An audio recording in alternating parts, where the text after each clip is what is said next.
रामायण काल में पुष्पक विमान था और महाभारत काल में एक सौभ विमान था। कल्पना कीजिए, एक ऐसा विमान जो हजारों वर्ष पहले आकाश में उड़ता था। रामायण के अनुसार पुष्पक विमान मूल रूप से धन के देवता कुबेर का दिव्य विमान था। पुष्पक विमान का वर्णन अत्यंत भव्य और अद्भुत रूप में मिलता है। आज भी यह प्रश्न लोगों के मन में उठता है कि क्या पुष्पक विमान वास्तव में था। आज बहुत दिनों के बाद फिर से एक बार रघुत्तम शुक्ला जी मेरे पिताजी हैं, इनको मैं लेके आई हूँ कि आपको लोगों की कम चाहे मेरी नॉलेज में थोड़ा इजाफा करें। तो उनको मैं आपके लोगों के लिए इनको पंडित जी पुकारती हूँ। तो पंडित जी ये बताइए कि एक बात कुछ बातें हैं जो समझ में नहीं आती अपनी पौराणिक।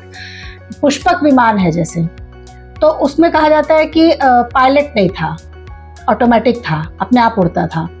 तो ये कितनी सच्चाई है? क्या साइंस इतनी डेवलप थी या क्या ये कल्पना मात्र है? नहीं, देखिए, अब जिन जिन चीज़ों के आविष्कार होते जाते हैं, अब बिना पायलट के विमान तो बहुत पहले उनका आविष्कार हो चुका है, तो तब पुष्पक विमान को लोग गलत नहीं मानेंगे।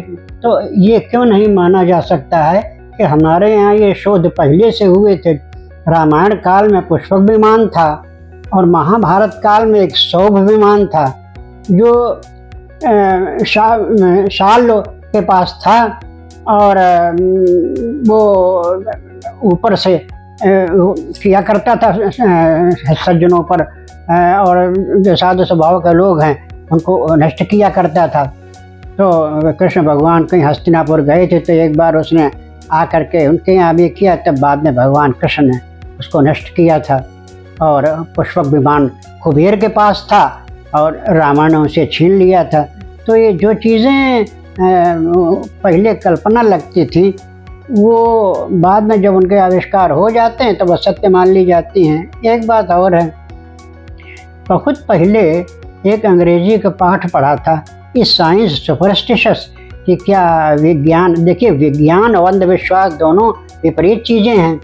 तो उसमें ये उन्होंने कंक्लूड किया था कि विज्ञान भी पहले अंधेरे में ही टटोलता है, वैज्ञानिक कुछ सोचता है कि क्या ऐसा हो सकता है, वो अंधविश्वास पर ही चलता है, और बाद में जब यूरेका हो जाता है तब वो शोध बन जाता है।